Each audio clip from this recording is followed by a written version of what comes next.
Section 203 इस पर बात हुई थी, जो वर्तमान में 226 ये हो गया है, और आपसे कहा गया था कि डिसमिसल ऑफ द कंप्लेंट ये हो जाएगा। कब? जबकि मजिस्ट्रेट कार्यवाही करने के लिए पर्याप्त आधार ये पाता ही नहीं। कब?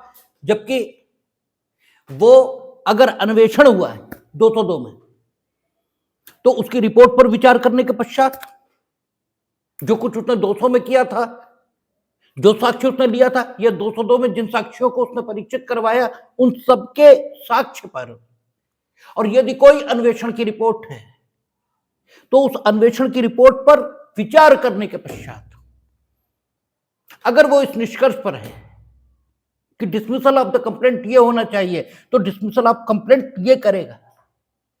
और अगर डिसमिसल ऑफ कंप्लेंट करता है तो क्या करेगा? कारणों को अभिलिखित करेगा। और कारणों के अभिलेखन की जो आवश्यकता इसकी बात हुई थी, तो आपसे कहा था ताकि अभिलेख को जब देखा जाए तो अभिलिखित किए गए कारणों के आधार पर यह जाना जा सके कि क्या उसने उसी प्रक्रिया से, जो प्रक्रिया 226 में बताई गई है या जो 203 में बताई गई है, क्या उसी प्रक्रिया से परिवाद को निरस्त किया है। ऐसा तो नहीं कि उसने उस प्रक्रिया को अपनाया ही ना हो, और अगर अपनाया भी हो तो सम्यक प्रकार से ना अपनाया हो। सम्यक प्रकार से अर्थात वस्तुनिष्ठ ढंग से अगर परिवाद पर विचार होता तो फिर परिवाद को निरस्त किए जाने के स्थान पर अभियुक्त को आहूत किए जाने संबंधी आदेश किसी अन्य ने पारित किया होता। तो इस दृष्टिकोण से 226 में यह अपेक्षित था कि आप क्या करेंगे? कारणों को अभिलिखित करने के पश्चात और उपरोक्त प्रकार से विचार करने के उपरांत यदि अभियुक्त के विरुद्ध कार्यवाही का पर्याप्त आधार नहीं पाते हैं, then you may reject the complaint. और रिजेक्ट शब्द का प्रयोग नहीं होना चाहिए, you may dismiss the complaint, क्योंकि रिजेक्ट अलग बात है और डिसमिसल अलग बात है। रिजेक्ट का मतलब यह हुआ कि कुछ तकनीकी खामी है, कुछ गड़बड़ है, जो होना चाहिए था वो नहीं है। और डिसमिसल का मतलब यह हुआ कि देयर इज नो सबस्टेंस, कोई तत्व नहीं है बात में। रिजेक्शन प्रस्तुतिकरण से संबंधित है और डिसमिसल कंटेंट से संबंधित है। यानी डिसमिसल ऑफ कंप्लेंट का मतलब है कंप्लेंट में कोई दम ही नहीं है, जिसे दम कहा जाता है वो चीज ही नहीं है, उसमें कोई तत्व नहीं है जिसके आधार पर एलिगेशन बिल्कुल बेसलेस है। ये जब पाएगा दिए गए साक्ष्य के आधार पर, तब डिसमिसल होगा। रिजेक्शन का मतलब तो यह हुआ कि तत्व नहीं है तो भी रिजेक्ट, और आपका कोई प्रारूपिक खामी है तो भी रिजेक्ट। रिजेक्शन एक बड़ा शब्द है, इस रिजेक्शन से अनुमान नहीं लगता कि फॉर्मल मिस्टेक या प्रारूपण की त्रुटि इसके कारण निरस्त हुआ या कंटेंट के अभाव में निरस्त हुआ। इसलिए डिसमिसल, ठीक है, आपका परिवाद निरस्त कर दिया जाएगा। परिवाद के निरस्त होने का प्रभाव क्या होगा? क्या परिवाद के निरस्त होने का प्रभाव यह होगा कि सेकंड कंप्लेंट नहीं आ सकती? यह देखना पड़ेगा। और अगर मान लीजिए एक कंप्लेंट में 10 लोगों को आहूत करने का निवेदन यह किया गया है, लेकिन 5 आहूत हुए, तो 5 जो आहूत नहीं हुए उनके संबंध में इस आदेश का क्या प्रभाव कानूनी तौर पर माना जाएगा? क्या उनके खिलाफ कोई सेकंड कंप्लेंट आ पाएगी? आपने 10 सेक्शंस में अपने विरुद्ध अपराध होने का कथन यह किया था, न्यायालय ने केवल 5 सेक्शंस में आहूत किया। तो जो 5 सेक्शन छोड़ दिए गए, उन्हें छोड़ देने का कानूनी और विधिक प्रभाव ये क्या है, इन प्रश्नों पर विचार करना पड़ेगा। और कभी कभार ये यूं कहें कि दिल्ली जैसे जो आयोग, वो जब सवाल बनाते हैं तो इसी ढंग के बनाते हैं कि उनके संबंध में क्या स्थिति मानी जाएगी। क्या सेकंड कंप्लेंट आ सकती है उन व्यक्तियों के विरुद्ध जिनको आहूत नहीं किया गया? ये जिन सेक्शंस में आहूत नहीं किया गया, क्या उन सेक्शंस में दोबारा कंप्लेंट आ सकती है? और ओवरऑल अगर पूरी की पूरी रिजेक्ट हो गई तो क्या दूसरी कंप्लेंट आ सकती है? यानी तीनों दशाओं में बात करें तो अगर कंप्लेंट निरस्त हुई है आधार के अभाव में, उपरोक्त प्रकार से विचार करने के उपरांत भी, तो जो डिसमिस हुई है कंप्लेंट, उसके संबंध में कानूनी स्थिति क्या है? क्या कोई सेकंड कंप्लेंट मेंटेनेबल है? तो इस प्रश्न पर जब भी हम विचार करते हैं तो हमें, जब सीआरपीसी की हम बात करें या बीएनएसएस की बात करें, तो पूर्व की सीआरपीसी में जो सेक्शन 300 था उसको ध्यान में रखना पड़ता है। अब सेक्शन 300 करेस्पॉन्डिंग सेक्शन बदल गया होगा, लेकिन यह कोई बहुत कठिन काम नहीं। एक टेबल आपके सारे नए बेयर एक्ट में दी गई है, उस टेबल को आप देखें, करेस्पॉन्डिंग सेक्शन मिल जाता है। तो ये कोई ऐसी बात नहीं है जिसे ढूंढ पाना बड़ा कठिन हो, और पुराना सेक्शन अगर कोट कर दिया जाए तो आपको केवल पुराना सेक्शन कोड हो जाने के कारण सेक्शन को समझने में कोई कठिनाई हो, यह नहीं माना जा सकता। तो सेक्शन 300 जो पूर्व में था वो रोक लगाता है, लेकिन किस पर लगाता है? और हमने आपसे कहा कि कानून में कभी भी इस प्रकार रोक नहीं होती कि ऐसा नहीं ही होगा, क्योंकि कानून मानव के व्यवहार से संबंधित है और मानव बड़ा अद्भुत प्राणी है। ठीक है, उसके व्यवहार विभिन्न सिचुएशंस में अलग अलग होते हैं, इसलिए सेक्शन 300 भी रोक तो लगाता है लेकिन एब्सोल्यूट रोक नहीं लगाता है। सेक्शन 300 जब हम लोग पिछली सीआरपीसी पढ़ते थे तो सबसे पहली बात तो यही है कि विचारण हो, और विचारण होने के बाद संबंधित अपराध के लिए दोषसिद्ध या दोषमुक्त यह किया गया हो, तब दोबारा उसी अपराध के लिए या उन्हीं तथ्यों से बनने वाले किसी अन्य अपराध के लिए उस व्यक्ति को दोबारा विचारित नहीं किया जा सकता था जिसे इस प्रकार दोषसिद्ध या दोषमुक्त किया गया। तो 300 की बात केवल तब लागू होगी जबकि विचारण के उपरांत व्यक्ति को दोषसिद्ध या दोषमुक्त यह किया गया, इसलिए 300 की बात तो खत्म हो गई।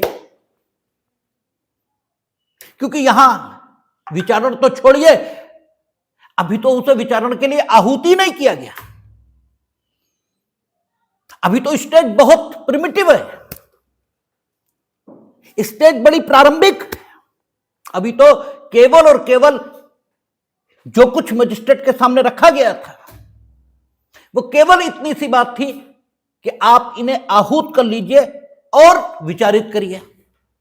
वहां तो बहुत आगे की बात है, वहां तो विचारण संपूर्ण होने के बाद अगर व्यक्ति को दोषसिद्ध या दोषमुक्त किया गया है तो उस दोषसिद्धि या दोषमुक्ति के प्रवर्तन में रहते हुए व्यक्ति का दोबारा विचारण नहीं हो सकता।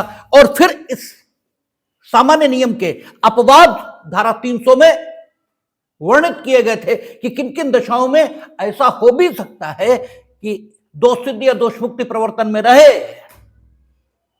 लेकिन व्यक्ति को दोबारा विचारित कर लिया जाए। लेकिन उसकी अपनी रिक्वायरमेंट है और उन पर चर्चा तब करेंगे जब वहां पहुंच जाएंगे। इसके अलावा दोबारा कार्यवाही चलाने को रोकने से संबंधित कोई प्रावधान ये ना पुरानी सीआरपीसी में था और ना अब बीएनएसएस में है।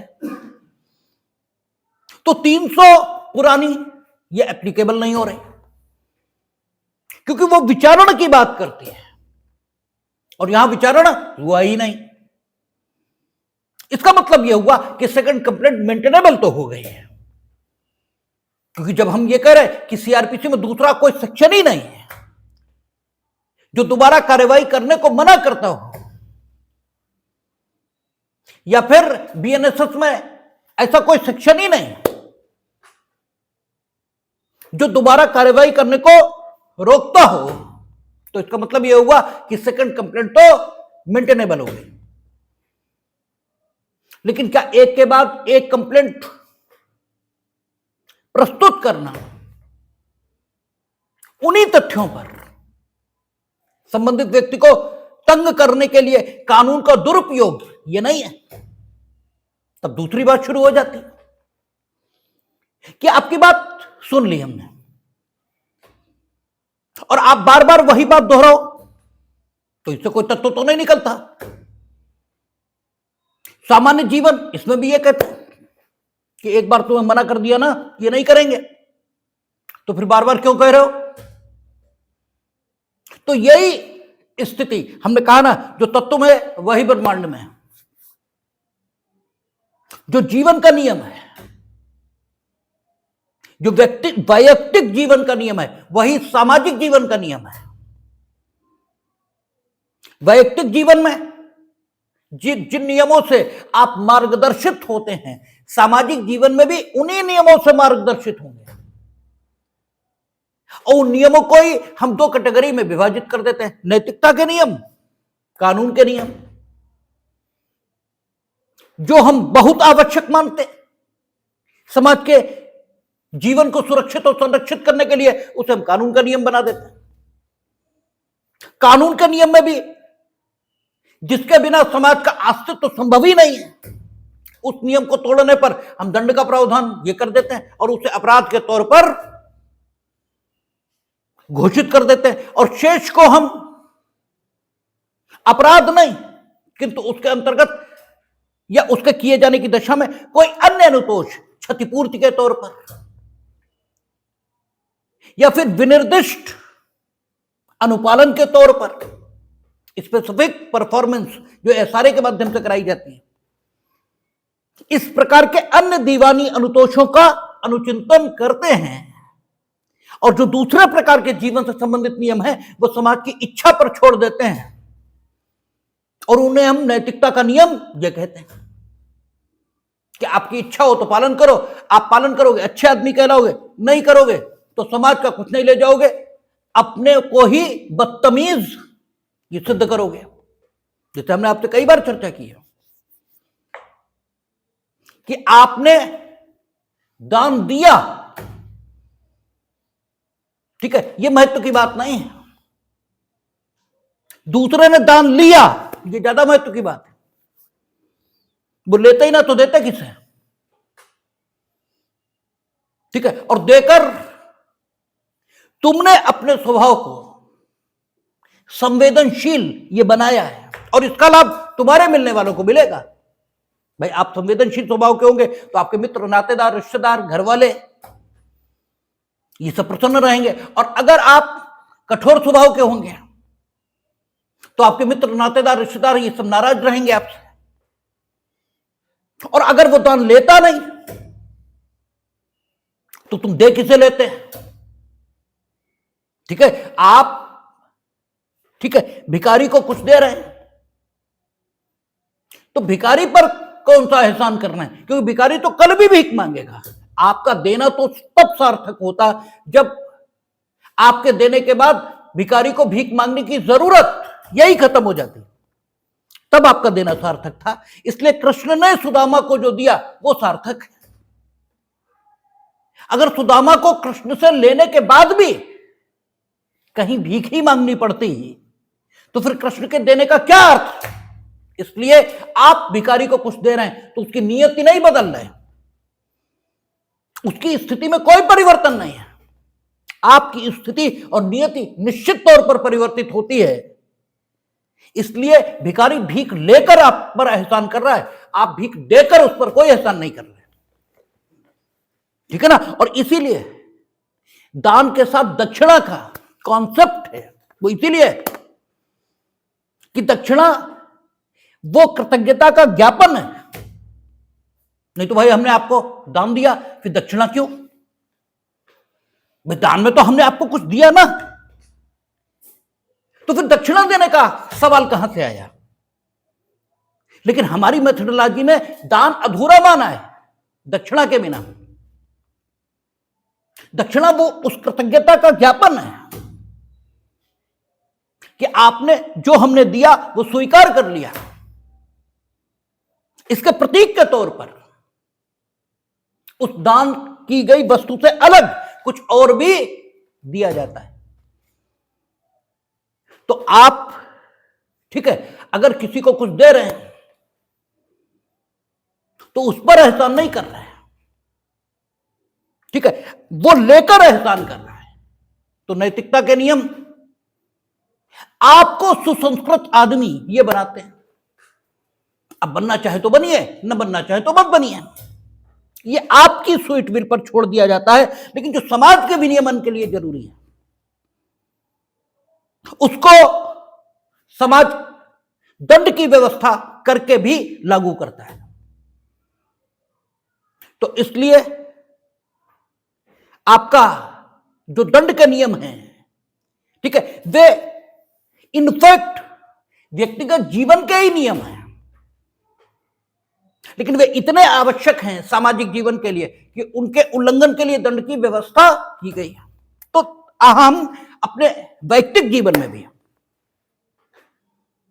एक बात एक ही बार सुनते हैं और जब उसमें कोई तत्व नहीं है तो फिर दोबारा वही बात करने से व्यक्ति को रोक देते हैं। तो यही स्थिति कानून में रहेगी। हां, उसकी बात ठीक थी और इसके बाद तुमने अपने निहित स्वार्थों के लिए वो अनसुनी कर दी। अब उसका दोबारा अपनी बात को कहना ये सार्थक है और ये सुना भी जाना चाहिए। या आपने सुनने में कोई गलती कर दी, अनसुनी नहीं की, सुनने में ही कोई गलती हो गई, आप उसकी बात का ठीक से अर्थ नहीं लगा पाए या वो अपनी बात को ठीक से कह नहीं पाया और इस कारण वो दोबारा आपको सुना रहा है, तो आपको दोबारा सुननी भी चाहिए और आप दोबारा सुनते भी हैं। बिल्कुल ठीक यही नियम यहां है। एक बार कंप्लेंट निरस्त हो गए और कंप्लेंट निरस्त हुई मानी जाएगी। अगर 10 लोगों के खिलाफ आपने फाइल की थी और 5 को आहूत किया गया तो इसका मतलब यह है कि 5 के खिलाफ निरस्त हो गई है। इसका मतलब ही यह माना जाएगा। कानून को इंप्लाइडली भी पढ़ा जाता है। जो कानूनी गतिविधियां वो अभिव्यक्त तौर पर हो ऐसा जरूरी नहीं है, वे इंप्लाइडली भी होती हैं, विवक्षित भी होती हैं। 10 लोग उनके खिलाफ आपने कंप्लेंट फाइल की थी, 5 को आहूत किया गया, 5 को आहूत नहीं किया, इसका मतलब ये है कि 5 के खिलाफ आपकी बात विश्वसनीय नहीं पाई गई। यह भी हो सकता था कि 10 के खिलाफ ना पाई जाती और 10 के खिलाफ आपकी बात अविश्वसनीय होने के कारण आपकी पूरी कंप्लेंट यह निरस्त कर दी जाती। यह भी संभव था, लेकिन 5 के खिलाफ पाई, 5 को आहूत कर दिया। आपने 10 अपराधों को अपने साथ किए जाने की शिकायत की, न्यायालय को लगता है कि 10 नहीं है। आपने जो कुछ साक्ष्य रखा है इससे 5 अपराधों में आपके विरुद्ध कार्रवाई करने के लिए पर्याप्त आधार है, शेष में नहीं है। तो उन 5 सेक्शंस के लिए आपकी कंप्लेंट निरस्त ही हुई है। वो डिसमिस ही हुई है, सबके लिए हो सकती थी, लेकिन 5 में उसने कार्रवाई के लिए पर्याप्त आधार पाया, 5 में नहीं पाया। तो अगर संपूर्ण निरस्त हो जाती है तो भी आप सेकंड कंप्लेंट ला सकते थे, लेकिन नियम वही लागू होंगे कि अगर तुम्हारे पास कुछ भी नया नहीं है, यानी पिछली बार तुमने बात को जिस ढंग से रखा था उसमें कुछ भी नया नहीं है, वही सब बातें तुम दोबारा करने चले आए, न तुम्हारे प्रस्तुतिकरण में कोई घटोत्तरी हुई और ना ही कोई बढ़ोतरी हुई, ना आप ऐसा प्रदर्शित कर पा रहे हैं कि हमने आपकी बात समझने में कोई गलती कर दी थी, ना आप ऐसा प्रदर्शित कर पा रहे हैं कि आप अपनी बात कहने में कोई चूक कर गए थे, कोई कमी कर गए थे, ना आप ऐसा प्रदर्शित कर पा रहे हैं कि अपनी बात को सही साबित करने के लिए जो साक्ष्य आपके पास पूर्व में उपलब्ध था उसमें कोई बढ़ोतरी हो गई है, और वो बढ़ोतरी उस समय आपकी जानकारी में नहीं थी, तब तो बात बनती है आपकी, तब तो आपका सेकंड कंप्लेंट लाना ये श्रेयस्कर है। या किसी टेक्निकल खामी की वजह से परिवादी पुकार लगवाई, उसी समय तुम बंदर ने काट लिया था और तुम इंजेक्शन लगवाने चले गए थे, इधर पुकार लगवाई गई, आप उपस्थित नहीं हुए, आपका डिसमिस इन डिफॉल्ट, यानी आपकी उपस्थिति में व्यतिक्रम करने के कारण गुणदोष पर नहीं, आपकी बात सुनी नहीं गई, सिर्फ इसलिए कंप्लेंट निरस्त हो गई क्योंकि पुकार पर आप उपस्थित नहीं थे, और उस अनुपस्थिति से न्यायालय ने यह निष्कर्ष निकाला कि शायद अब आपको न्यायिक अनुतोष की कोई जरूरत बची ही नहीं। ठीक है ना? तब तो सेकंड कंप्लेंट आए, बात बनती है, तब तो समान तथ्यों पर सेकंड कंप्लेंट आ सकती है, और अन्यथा की दशा में आपको सेकंड कंप्लेंट लाकर कानून का दुरुपयोग करते हुए जो प्रस्तावित या प्रस्थापित अभियुक्त गण है, प्रस्थापित तो नहीं करना चाहिए, प्रस्तावित ही है, जो प्रपोज्ड अक्यूज हैं, उन्हें तंग करने की अनुमति क्यों मिले? यानी नियम क्या निकला? नियम यह निकला कि न तो सेकंड कंप्लेंट लाना मना है और न ही सेकंड कंप्लेंट को अलाउ करना यह नियम है, दोनों ही नहीं। आ भी सकती है और नहीं भी आ सकती है। अगर आपकी बात ठीक वैसी है, उसमें कोई घटोत्तरी नहीं, उसमें कोई बढ़ोतरी नहीं आएगी, और अगर आप ये तय दिखा सकते हैं कि पूर्व में जो कंप्लेंट फाइल की गई थी उस पर सम्यक विचार नहीं हुआ, या उसमें कोई प्रारूपिक या तकनीकी त्रुटि के कारण वह निरस्त कर दी गई, या कोई नवीन साक्ष्य ऐसा जो उस समय जब परिवाद की जांच चल रही थी तब आपके पास नहीं था और आपकी जानकारी में ही नहीं था वो साक्ष्य, और अब वो प्रकाश में आ गया है, या आपकी बात समझने में अवर न्यायालय ने गलती कर दी थी और अब आप ऐसे नवीन तथ्य ले आए हैं जिनके कारण से आपको पूरी उम्मीद है कि वो बात न्यायालय द्वारा समझ ली जाएगी, तो सेकंड कंप्लेंट आ सकती है, और अदरवाइज सेकंड कंप्लेंट नहीं आएगी। ठीक है? अदरवाइज आप सेकंड कंप्लेंट लाए तो फिर वो निरस्त होगी। इसीलिए आप कचहरी में, और ये नियम हर उस कार्रवाई पर लागू हो जाएगा जिस कार्रवाई में अभियुक्त को दोष सिद्ध या दोष मुक्त किए जाने से के अलावा कुछ और किया गया है। दोष सिद्ध और दोष मुक्त उसी को सिर्फ रोका गया, इसीलिए आपकी सेकंड डिस्चार्ज भी आती है, सेकंड बेल एप्लीकेशन भी आती है।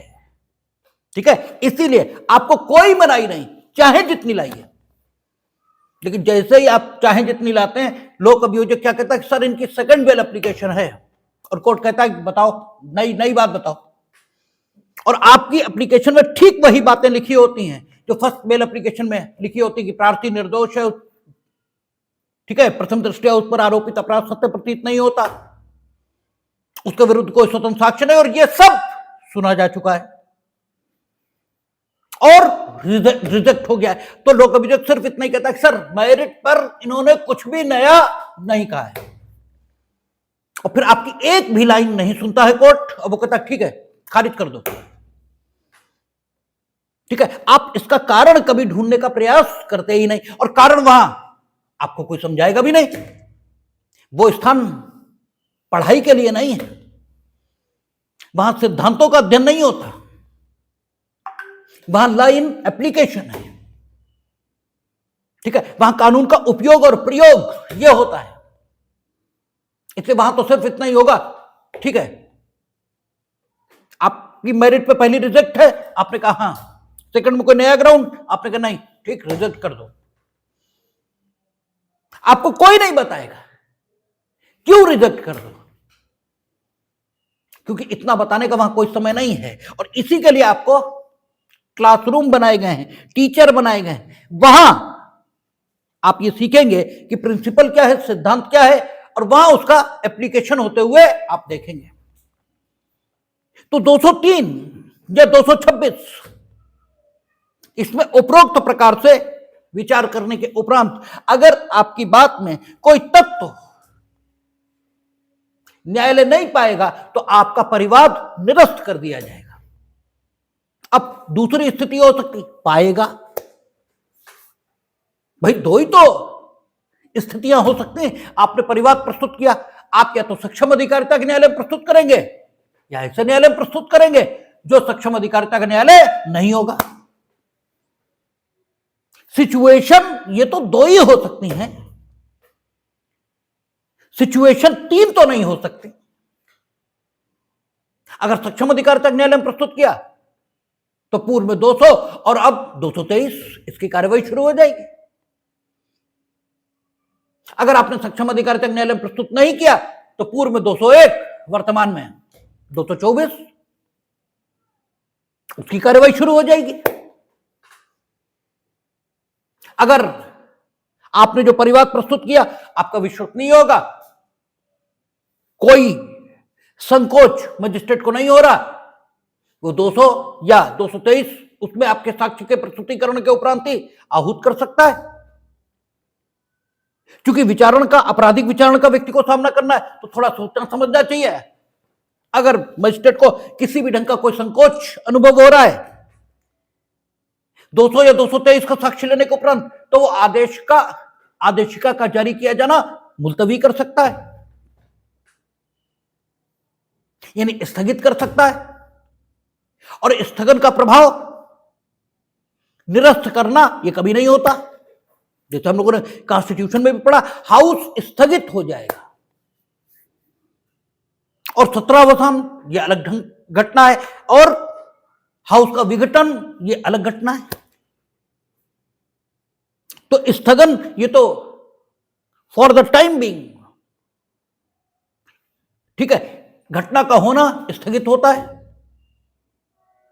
तो उसने आदेशिका का जारी किया जाना स्थगित किया है। लेकिन स्थगन हमेशा सोद्देश्य होता है, और स्थगन ही क्यों, दुनिया में हर कार्रवाई सोद्देश्य होगी। तो यहां भी आदेशिका का जारी किया जाना स्थगित किया, तो फिर अगला साक्ष्य लेगा वो अपने उस संकोच को मिटाने के लिए, जिस संकोच को उसने अनुभव किया है 200 का साक्ष्य लेने के उपरांत भी, तो उसे ताकत दी गई, चाहे तो अन्वेषण करा ले। लेकिन यह अन्वेषण उसके आदेश से हो रहा, इसलिए इससे जो रिपोर्ट आएगी उसे पुलिस रिपोर्ट कहा भी नहीं जाना चाहिए, न कहा जाएगा। अब ये सब जब आ गया तो फिर दो बातें हो सकती, या तो आप पर्याप्त आधार पाओगे और या नहीं पाओगे। नहीं पाया आप उठा करके 226 इसमें रिजेक्ट हो जाएगा, और जब पा लेंगे तब 227 या 204 की स्थिति आ जाएगी। और 227 की स्थिति इसमें क्या है, विचारण के लिए आप आहूत कर रहे हैं व्यक्ति को, और जो विचारण के लिए आहूत कर रहे हैं, तो सीधी बात, जहां आपको संदेह था वहां भी, और जहां आप ठीक है असंदिग्ध रूप से या बिना किसी शंका के व्यक्ति को आहूत कर सकते थे, वहां भी आहूत करने की प्रक्रिया ये तो एक ही होगी। चूंकि पुलिस रिपोर्ट के मामले में अन्वेषण के माध्यम से इंफॉर्मेशन की क्रेडिबिलिटी पहले ही जांच ली गई थी। हां, पुलिस रिपोर्ट से अन्यथा जब मामला सूचित हो रहा था तब क्रेडिबिलिटी जांचे जाने की जरूरत थी, और पीछे कोई प्रक्रिया दी नहीं थी। तो विचारण के लिए आहूत करने का जो सेक्शन है, उससे पूर्व पुलिस रिपोर्ट से या पुलिस रिपोर्ट से अन्यथा संशयित मामलों के लिए भी इंफॉर्मेशन की विश्वसनीयता, इससे जांचने के कानून या नियम होने ही चाहिए थे। इसलिए वो सेक्शन जिसमें आप अभियुक्त को विचारण के लिए आहूत करेंगे, उससे ठीक पहले, और जहां पर आपने पुलिस रिपोर्ट से अन्यथा संज्ञान लिया, इसके बीच में, ठीक है, आप देखें ना, पुलिस रिपोर्ट से अन्यथा संशयित जो मामले हैं वो उस अध्याय के जिसमें पुलिस रिपोर्ट से अन्यथा संशयित मामलों पर संज्ञान होगा, और उस अध्याय के जिसमें विचारण के लिए व्यक्ति आहूत होगा, उसके बीच में रखे गए, क्योंकि यही सबसे उपयुक्त स्थान इन्हें रखे जाने के लिए हो सकता है। इससे पहले तो पुलिस रिपोर्ट से अन्यथा संशयित मामलों की बात ही नहीं चली है,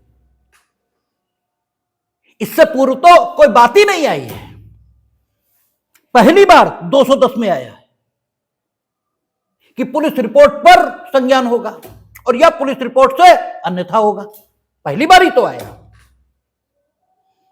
तो पुलिस रिपोर्ट पर संज्ञान हो, ये तो बात ठीक है, लेकिन पुलिस रिपोर्ट से अन्यथा आपने संज्ञान तो कर लिया, लेकिन संज्ञान जिस इंफॉर्मेशन की बाबत किया है आपने, उसकी कोई क्रेडिबिलिटी, इसकी जांच तो नहीं हुई। तो अभियुक्त को विचारित किए जाने से पूर्व यह होनी ही चाहिए। तो अभियुक्त को विचारित किए जाने के लिए आधार की जांच पुलिस रिपोर्ट से अन्यथा संशयित मामलों की दशा में जहां पर होनी चाहिए, बिल्कुल ठीक वहीं पर हो रही है, और इससे आप विधायिका की जो बुद्धि है उसका अनुमान लगा सकते हैं, और इसी को प्रारूपण कहते हैं, यही ड्राफ्टिंग है। जूते सिर पे रख के चलने लगो, ठीक है, ये ठीक नहीं है। ठीक है, जहां पर जो चीज होती है वहीं पर वो चीज अच्छी लगती है। ठीक है, जहां पर होनी चाहिए चीजों को वहीं पर होना चाहिए, और इसीलिए आप देखेंगे अब विचारण की तैयारियां होंगी, कॉपी मिलेगी, ये होगा वो होगा, और उसके बाद आरोप की विरचना ये होगा, और फिर ट्रायल्स शुरू होंगे, और ट्रायल्स के बाद फिर जजमेंट, और जजमेंट के बाद फिर रिवाइजिंग चैप्टर शुरू हो जाएंगे, अपील, रिवीजन, रेफरेंस, और फिर मिसलिनियस शुरू हो जाएगा, ट्रांसफर और ये और वो। ठीक है, तो एक संगतता ये सारी चीज में है, और ये संगतता आपको तभी दिखाई देती है जब श्रद्धा के साथ उसको पढ़ा जाए। आप सिर्फ और सिर्फ नंबर लाने के लिए पढ़ रहे हो, तब तो आप बोझ मानकर पढ़ते हो। ठीक है, तब आप इससे हल्के नहीं होते, इससे भारी हो जाते हो आप। ठीक है, आपका दिमाग भारी होने लगता है, और जब उसकी संगतता ये दिखाई देती है तो फिर न तो वो बोझ मालूम होता है, और सब ऐसे ही याद होता है। कुछ याद नहीं करना, सब अपने आप हो जाएगा।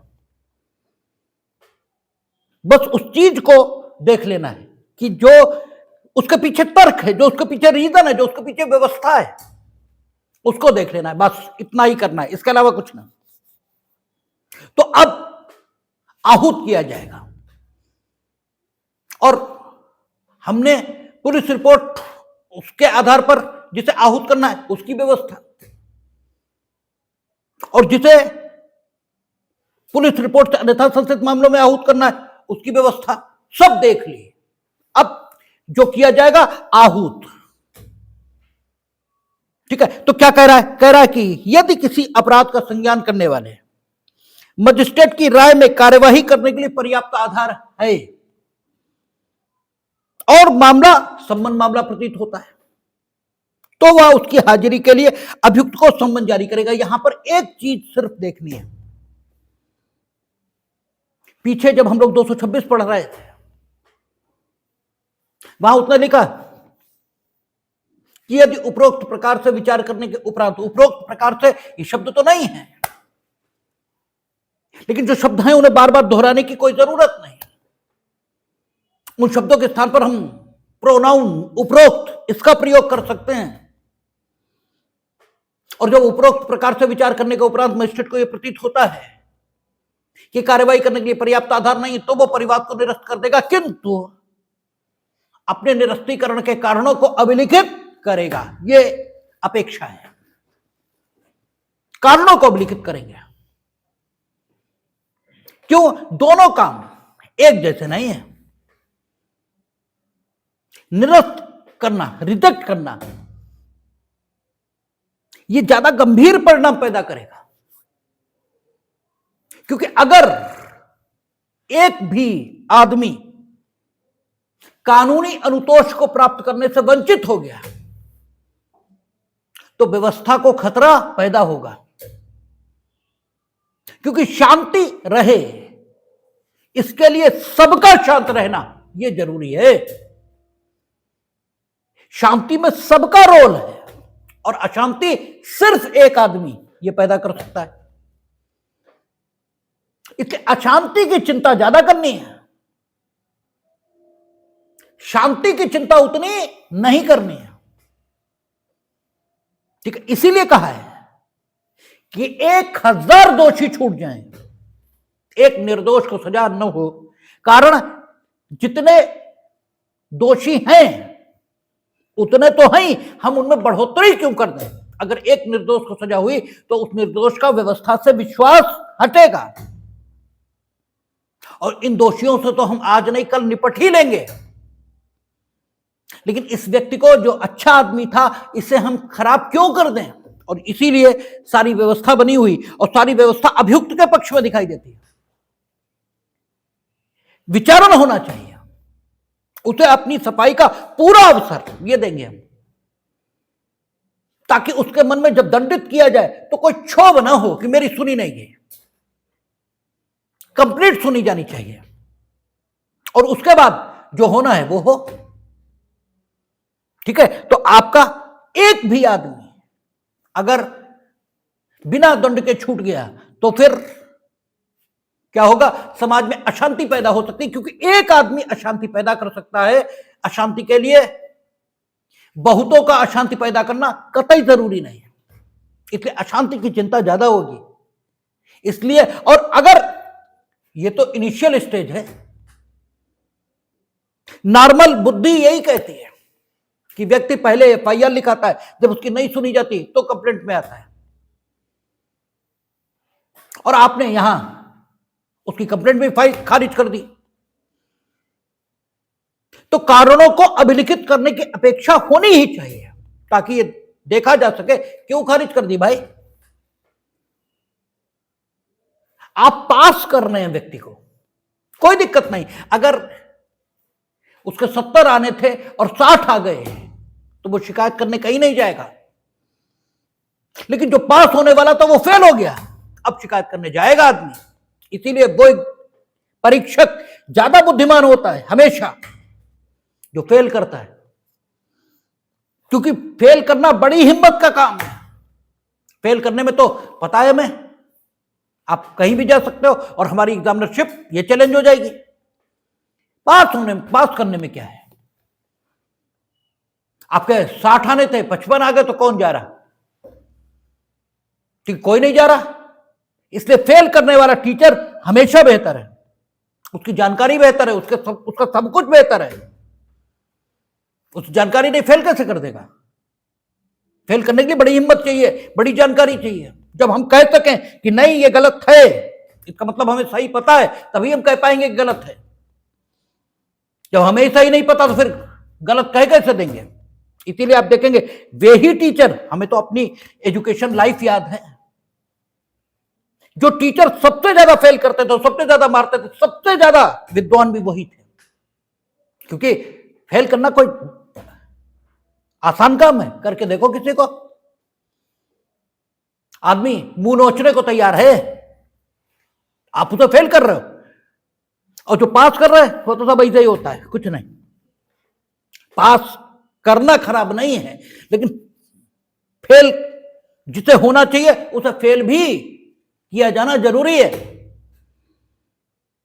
तो कारणों को अभिलिखित करने की जो अपेक्षा है वो इसीलिए है कि कहीं ऐसा ना हो कि फर्जी जो कंप्लेंट खारिज नहीं होनी चाहिए थी वो खारिज हो गई, और अगर हुआ ऐसा तो एक व्यक्ति दंड की प्रक्रिया से बच जाएगा, क्योंकि उसके खिलाफ तो संज्ञान ही नहीं हुआ, वो तो आहुति नहीं हुआ, विचारित ही नहीं हुआ, तो कोई मतलब ही नहीं बचा। और जो व्यक्ति गलत विचारित हो जाएगा, वो ज्यादा से ज्यादा सिस्टम को गालियां देगा, लेकिन विचारण की प्रक्रिया में हो सकता है निर्दोष भी सजा पाए। लेकिन हम कहते हैं ना कि जैसे हम ये नहीं मान सकते कि भगवान गलत कर सकते हैं, क्योंकि अगर हम ऐसा मानते हैं तो भगवान की जो संकल्पना है वही खतरे में पड़ जाएगी। इसी प्रकार ये माना नहीं जा सकता कि विचारण में गलत होगा, माना यही जाएगा कि विचारण में ठीक ही होगा। तो अगर गलत व्यक्ति विचारित हो भी गया तो अधिकतम इतना ही होगा कि वो गालियां देगा सिस्टम को, लेकिन अंततः छूट ही जाएगा। ठीक है, तो उसका व्यक्तिगत नुकसान तो होगा कि इतने दिन उसने कचहरी के चक्कर लगाए, लेकिन सामाजिक नुकसान, यह सामाजिक शांति को जो खतरा हो सकता था, जो नुकसान हो सकता था, वो बच गया। और अगर एक अपराध जिसका विचारण होना चाहिए था वो नहीं हुआ, तो सामाजिक जो शांति है इससे गंभीर खतरा पैदा होगा, क्योंकि जो लॉ अबाइडिंग सिटीजन्स हैं उनके मन में भी है ये डर पैदा हो जाएगा कि कहीं ऐसा तो नहीं, ठीक है, कि हमारे साथ कुछ गलत हो और सिस्टम कंप्लेंट को खारिज कर दे, एफआईआर मेरी लिखी ना जाए। ठीक है, तब हम क्या करेंगे? फिर उन दशाओं में वो अपने हाथों में कानून को लेने की कोशिश करेगा, और यह स्थिति समाज के लिए अच्छी नहीं होगी। इसलिए 203 में उन्होंने कहा कारणों को अभिलिखित करने के पश्चात, और 204 में उन्होंने लिखा कि यदि किसी अपराध का संज्ञान करने वाले मजिस्ट्रेट की राय में कार्रवाई करने के लिए पर्याप्त आधार है, बस कारणों को अभिलिखित करने की अपेक्षा 204 में नहीं है। यह नहीं लिखा है कि यदि किसी मजिस्ट्रेट की राय में कार्यवाही करने के लिए पर्याप्त आधार है तो कारणों को अभिलिखित करने के पश्चात यदि संबंध मामला प्रतीत होता है तो संबंध से, और यदि मामला वारंट मामला प्रतीत होता है तो संबंध या वारंट से अभियुक्त को आहूत कर सकेगा। ये शब्द नहीं लिखे, यानी कारणों को अभिलिखित करने की अपेक्षा परिवाद को निरस्त करने के लिए है, किंतु अभियुक्त को आहूत करने के लिए नहीं है। और यह भी आप सप्री में खूब पूछा जाता है कि कारणों को अभिलिखित करने की अपेक्षा क्या तब है जब मजिस्ट्रेट जिसने अपराध का संज्ञान किया है वो उस अपराध के कर्ता को अभियुक्त की हैसियत में विचारित करने के लिए आहूत कर रहा है, क्या तब कारणों को अभिलिखित करने की अपेक्षा है? तब तो जो उत्तर है वो कारणों को अभिलिखित करने की कोई अपेक्षा उस दशा में नहीं है। अब यह हर बार आप सीआरपीसी पढ़कर भले ही याद करने की कोशिश करो, लेकिन ये याद नहीं रहेगा। तत्काल याद रहेगा, लेकिन जिस समय आप एग्जामिनेशन हॉल में होंगे कुछ याद नहीं होगा। लेकिन एक बार बस केवल समझ लिया जाए, तो हमेशा के लिए याद हो जाता है, हमेशा के लिए याद हो जाएगा, कोई बात ही नहीं बचती फिर। तो इसलिए चीजों को समझ लेना यह जरूरी है। क्या कहता है यहां, कहता है यदि किसी अपराध का संज्ञान करने वाले मजिस्ट्रेट की राय में कार्रवाई करने के लिए पर्याप्त आधार है। उन शब्दों का लोप है, कारणों को अभिलिखित करने के पश्चात ये शब्द नहीं लिखे। और ये भी नहीं कह सकते विधायिका भूल गई, क्योंकि ठीक पहले वाले सेक्शन में लिखे तो ठीक अगले सेक्शन में लिखना वो भूल गए, कम से कम ये तो बच्चा भी नहीं मानेगा। इसका मतलब ये है कि इन शब्दों का लोप करने के पीछे सुविचारित तथ्य हैं। और इसीलिए कहा जाता है निर्वचन के जो सिद्धांत हैं उनमें पहला सिद्धांत ही है कि विधायिका ने कुछ लिखा है तो डेफिनेटली उसका कोई मतलब है, उसका कोई मीनिंग है, और उस मतलब और मीनिंग को ढूंढने की कोशिश होनी चाहिए। आपकी समझ में नहीं आ रहा तो आप ये न मान लें कि वो गलत छप गया है या वहां कुछ प्रारूपण की गलती हो गई है। ऐसा नहीं है, होती भी हैं प्रारूपण की गलतियां, ठीक है, लेकिन इतनी आसानी से नहीं होती। ठीक, तो कहता है कि पर्याप्त आधार है और मामला संबंध मामला प्रतीत होता है तो वह उसकी हाजिरी के लिए अभियुक्त को सम्मन जारी करेगा। दो ही मामले हो सकते हैं, या तो संबंध मामला होगा या वारंट मामला होगा। संबंध मामला इसका मतलब क्या हुआ कि ऐसा अपराध जिसमें 2 साल तक की सजा प्रोवाइड है। हालांकि संबंध मामला इस रूप में परिभाषित नहीं है, उन्होंने वारंट मामले को परिभाषित किया है कि वो मामला जिसमें 2 साल, जिसमें आजीवन कारावास, मृत्युदंड, ये 2 साल से अधिक का कारावास प्रोवाइड है। और संबंध मामले को इस ढंग से परिभाषित किया कि जो उपरोक्त मामले से भिन्न है। ठीक है ना, क्योंकि कारावास महीने भर का भी है, 1 दिन का भी है, 10 दिन का भी है। 1 दिन का पहले जो 510 थी, जब मत्त आदमी, ठीक है, यानी शराब के नशे में आप या किसी भी अन्य नशे में आप मत्त हैं और लोक स्थान में, ठीक है, प्रवेश कर रहे हैं, तो आपको 24 घंटे और 1 दिन 24 घंटे इसी का माना गया है। तो 24 घंटे का कारावास आपको दिया जा सकता था। यह सबसे कम अवधि का कारावास था। तो इसलिए वारंट मामले को डिफाइन किया और संबंध मामले की कह दिया जो उपरोक्त मामले से भिन्न है, क्योंकि वारंट मामले और संबंध मामले को उन्होंने कारावास की अवधि से डिफाइन किया है। और कारावास की अवधि 1 दिन से लेकर के और मृत्युदंड यहां तक है।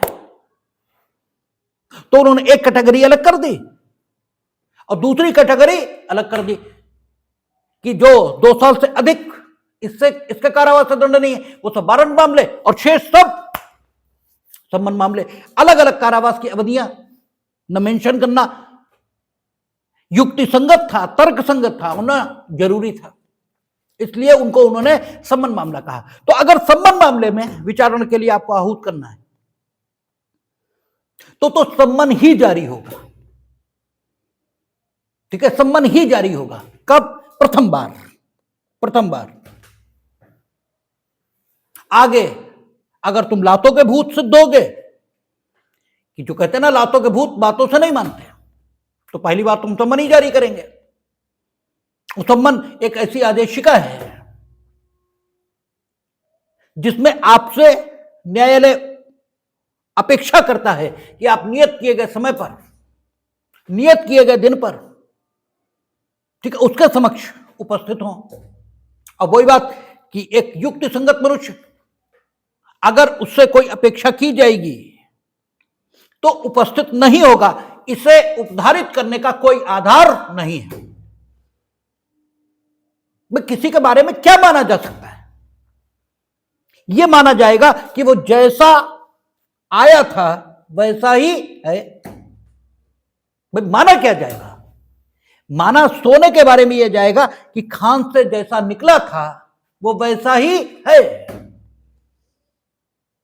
मिलावट है या नहीं, ये तो बाद में तय होगा ना, क्योंकि मिलावट विकृति है, मिलावट संस्कृति नहीं है। मिलावट की जाती है मिलावट होती नहीं है। तो जब हम किसी बात के बारे में सोचेंगे तो यही कि जो था वही है, उसमें कुछ मिल गया है, ये तो हम नहीं मान सकते। जब देखेंगे तब पता लगेगा कि भैया मिल गया है। तो आदमी भगवान के यहां से जैसा आया था मानेंगे तो हम वही कि वो वैसा ही है। जो कहता है कि ये गलत है, ये वैसा नहीं है, वो बताए कि वो ऐसा किस आधार पर कहता है कि संबंधित व्यक्ति वैसा नहीं है जैसा भगवान के यहां से आया था।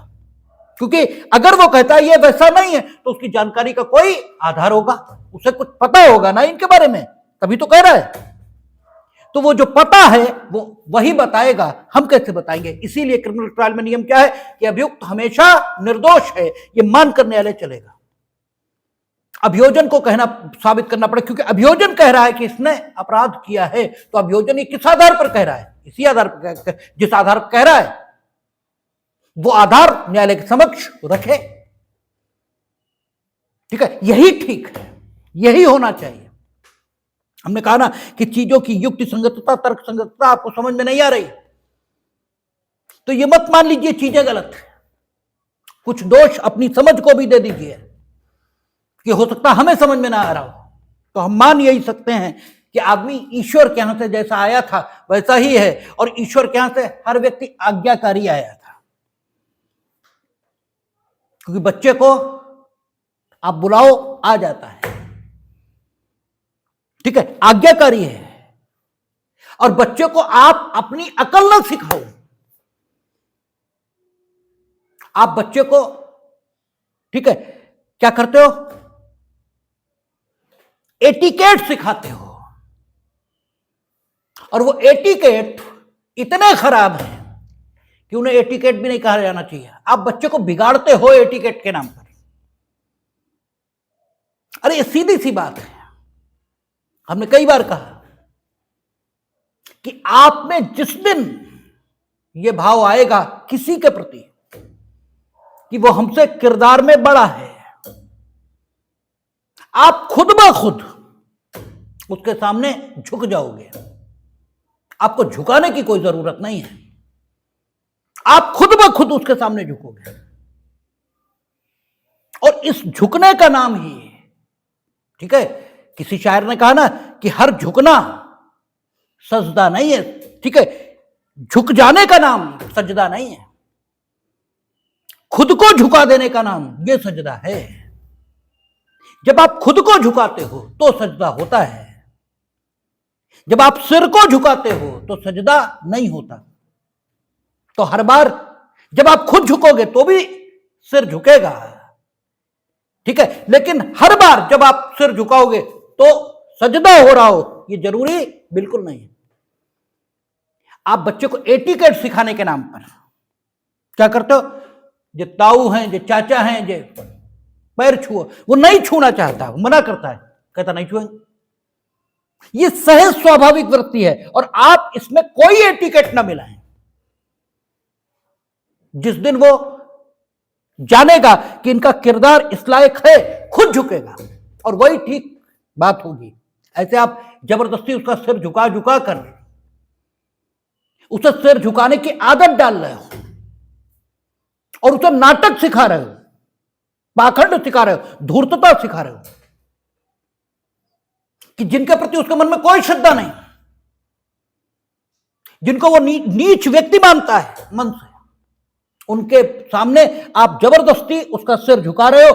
इससे वो एक चीज सीख रहा है, और ये जीवन में पाखंड को जन्म देगी, समाज में पाखंड को जन्म देगी, कि जिनके प्रति आपको श्रद्धा नहीं भी होगी उनके सामने भी आप सिर झुकाओगे और उन्हें बेवकूफ बनाओगे, ठीक है। तो ये पाखंड आप उसे सिखा रहे हो, और ये पाखंड समाज को भी दुख देगा, समाज को भी नुकसान देगा, और सबको देगा, ठीक है। ये नहीं करना चाहिए। आप एटिकेट अगर ना सिखाओ बच्चे को तो बहुत ही आप बच्चे पर कृपा करोगे, ठीक है। तो डेफिनेटली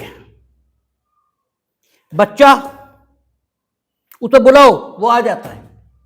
अगर आप उसे वैसा ही रहने देते तो हमेशा जब कोई अधिकारी उसे बुलाता तो वो आ ही जाता। तो माना यही जा सकता है कि अगर किसी व्यक्ति को हम बुलाएंगे तो क्यों नहीं आएगा।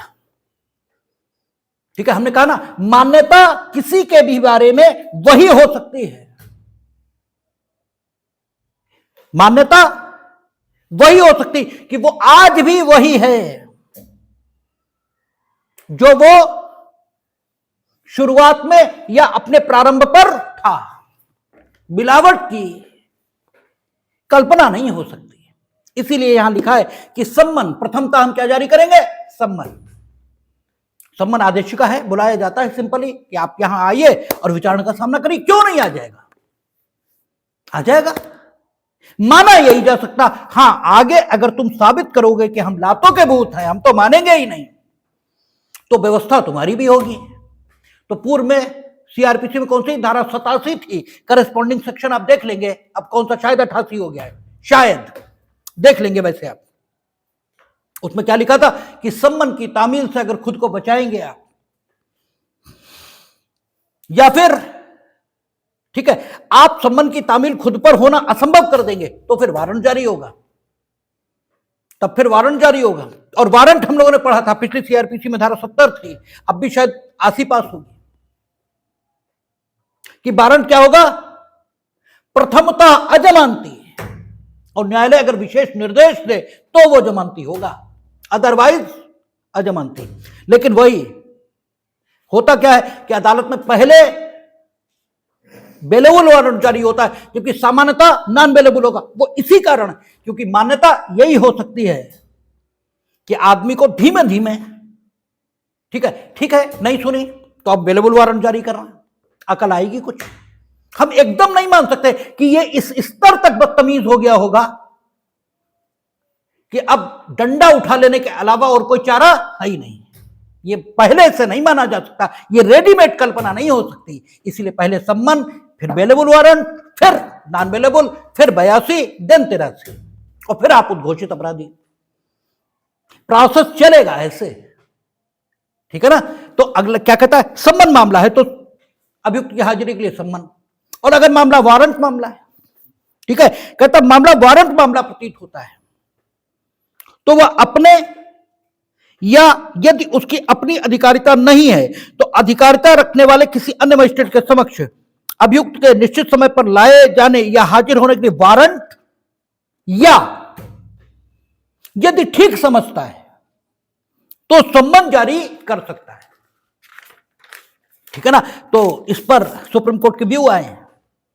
क्या लिखा है कि यदि ठीक समझता है तो सम्मन जारी कर सकता है। तो न्यायालय, उच्चतम न्यायालय ने कहा है, और वही बात ठीक है, रेशनल वही बात है। उच्चतम न्यायालय ने कहा कि यू आर ए मजिस्ट्रेट, आप कोई बात ठीक क्यों नहीं समझ रहे, आप वही बदतमीज आदमी तो नहीं है जो सामने है, आप तो ठीक आदमी हैं। तो अगर आपसे अपेक्षा की गई कि आप ठीक समझें तो सम्मन जारी कर दें, ठीक है, और अगर ठीक न समझें तो वारंट जारी करें। तो अगर आप वारंट जारी कर रहे हैं तो आप कारणों को अभिलिखित करिए कि आप ऐसा क्यों नहीं ठीक समझ रहे कि पहली बार में सम्मन जारी किया जाए। यानी अगर वारंट मामला है तो डेफिनेटली पहली बार में ही वारंट जारी किया जा सकता है, ये सही है, अधिकारिता है। लेकिन वहां भी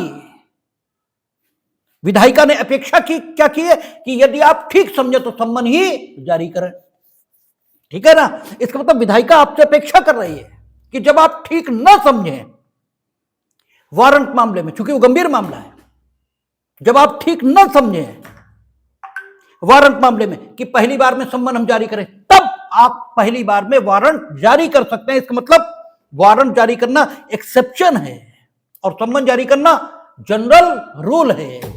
जब तक आप ठीक समझें तब तक सम्मन ही जारी करें, और अगर आप ठीक नहीं समझ रहे तो क्यों नहीं समझ रहे ये तो बताएंगे आप।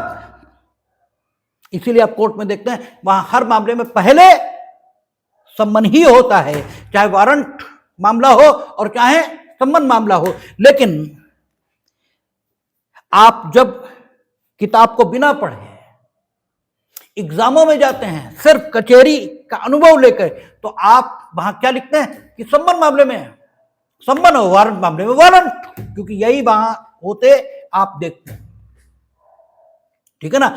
या आप कहते कि वारंट जारी नहीं हो सकता पहली बार में, आपने कचहरी में हमेशा संबंध देखा है, चाहे वारंट मामला हो चाहे संबंध मामला हो, ठीक है, आपने हमेशा वारंट देखा है। और ऐसे अपवादिक मामले हैं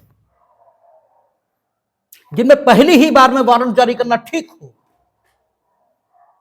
सामान्य तौर पर, ठीक है, न्यायालयों में नहीं आते, ठीक है। यानी अधिकतर मामलों में ऐसा कोई आधार, पुलिस रिपोर्ट हो या परिवाद हो, उसमें अभिलेख पर उपलब्ध नहीं होता जिसके आधार पर मजिस्ट्रेट ये कह सके कि हमने इस मामले में पहली बार में वारंट जारी करना ठीक समझा है। इसलिए नॉर्मली वहां पहली बार में हमेशा सम्मन ही होता है, और उसके बाद जब आप नहीं आते तो 87 की सहायता से। लेकिन ऐसा नहीं है कि पहली बार में वारंट जारी नहीं हो सकता, पहली ही बार में वारंट जारी हो सकता है। और वारंट हमेशा कैसा होगा? अजमानती। हाँ, न्यायालय चाहे तो विशेष निर्देश देकर उसे जमानती बना सकता है। ऐसी स्थिति 70 को पढ़ने से स्पष्ट होती है। आगे क्या कहता है? परंतु सम्मन या वारंट इलेक्ट्रॉनिक साधनों के माध्यम से भी जारी किए जा सकेंगे। ये नई बात आ गई जो कि आनी चाहिए थी। उसके बाद कहता है अभियुक्त के विरुद्ध उपधारा 1 के अधीन तब तक कोई सम्मन या वारंट जारी नहीं किया जाएगा जब तक अभियोजन के साक्ष्यों की सूची फाइल नहीं कर दी जाती, ठीक है ना। अभियोजन साक्ष्यों की सूची यह फाइल होनी चाहिए, और अभियोजन साक्ष्यों की सूची जो पुलिस रिपोर्ट पर संशोधित मामले उसमें तो आरोप पत्र के पीछे ही अभियोजन साक्ष्यों की सूची ये होती ही होती। परिवाद इस पर संस्थित हुआ है तो सम्मन या वारंट जारी करने से पहले आप अभियोजन सूची, आप जिन साक्ष्यों को प्रस्तुत करना चाहते हैं वो देंगे। तो आप वहां कचहरी में क्या कहते हैं? सूची गवाहान देनी है अब, ठीक है ना। प्रोसेस जारी हो गया, अब सूची गवाहान देनी है, क्योंकि उपधारा 2 के अंतर्गत कोई सम्मन या वारंट तब तक जारी ही नहीं होगा जब तक अभियोजन साक्ष्यों की सूची प्रस्तुत नहीं कर दी जाएगी। इसका कारण यह बताया गया है कि ताकि अभियुक्त को पता लग सके कि ये व्यक्ति ट्रायल में उसके खिलाफ आने वाले हैं और उनके विरुद्ध वो अपनी प्रतिरक्षा ठीक से तैयार कर सके। उनके साक्ष्य को अविश्वसनीय बनाने के लिए जो कुछ उसे जरूरत है वो भी वो संकलित कर पाए। इसलिए अभियोजन साक्ष्यों की सूची दी जाएगी। और फिर कहता लिखित परिवाद पर संस्थित कार्यवाही में उपधारा 1 के अधीन जारी किए गए प्रत्येक सम्मन या वारंट के साथ उस परिवाद की एक प्रतिलिपि होगी। इसको उच्चतम न्यायालय ने कहा ये डायरेक्टरी है, निर्देशक सिद्धांत है, यानी सम्मन और वारंट के साथ परिवाद की प्रतिलिपि भेजी जानी चाहिए अभियुक्त को, ताकि जितनी जल्दी हो सके वो अपने खिलाफ एलिगेशन के स्वरूप को जान सके। लेकिन अगर नहीं भी भेजी गई है तो ये ऐसी अनियमितता नहीं है जो कार्यवाही को दूषित कर दे, ठीक है। जानी चाहिए, ठीक है, लेकिन ऐसी अनियमितता ये नहीं है जो कार्यवाही को दूषित करे, ठीक है। और फिर कहता है जब तक समय प्रवृत्त किसी विधि के अधीन आदेशिका फीस या अन्य फीस संदेह है तब कोई आदेशिका तब तक जारी नहीं की जाएगी जब तक फीस नहीं दे दी जाती, और यदि ऐसी फीस उचित समय के अंदर नहीं दी जाती तो मजिस्ट्रेट परिवाद को खारिज कर सकता है। तो समय प्रवृत्त कोई विधि, जैसे इस समय है कोर्ट फीस एक्ट, वो कहता है एक व्यक्ति को अगर विचारण के लिए आहूत करना है मजिस्ट्रेट को तो 5 रुपए का टिकट, यानी 5 रुपए स्टेट गवर्नमेंट को देने होंगे। और 5 रुपए स्टेट गवर्नमेंट को कैश देने की कोई व्यवस्था नहीं होती, स्टेट गवर्नमेंट अपने टिकट बेचती है, वो टिकट आप खरीदेंगे तो 5 रुपए उनके पास पहुंच जाएंगे। तो कहते तलबाना देना होगा, आप कचहरी भाषा में कहते तलबाना देना होगा। और तलबाना फिर आप पूछते हैं कै रुपए, तो वो चलता है, उन्होंने कहा 5 रुपए पर व्यक्ति जाएगा। अब 4 अभियुक्त को आहूत करना तो 20 रुपए की टिकट लगाकर आप देते हैं न्यायालय में, ठीक है, फिर वो आहूत होता है, ठीक है। और कहता है इस धारा की कोई बात धारा 90 के उपबंधों पर प्रभाव डालने वाली नहीं समझी जाएगी। जो पहले 87 थी वो अब 90 हो गई है, ठीक है ना। हमने 88 बोल दी, वो 90 हो गई। यानी अगर सम्मन का तामील नहीं हो रहा तो फिर वारंट जारी होगा, वो हो जाएगा। तो ये आपका अभियुक्त को विचारण के लिए आहूत करना है, ठीक है। अब जब अभियुक्त पहली बार आएगा न्यायालय के समक्ष, आहूत तो कर दिया गया उसे, तो इन पर्सन भी आ सकता है और प्लीडर के माध्यम से भी उपस्थित हो सकता है। कब उसे प्लीडर के माध्यम से उपस्थित होने की अनुमति दी जाएगी और कब नहीं दी जाएगी, क्या होगा क्या नहीं होगा, शेष चर्चा कल करेंगे, देखेंगे।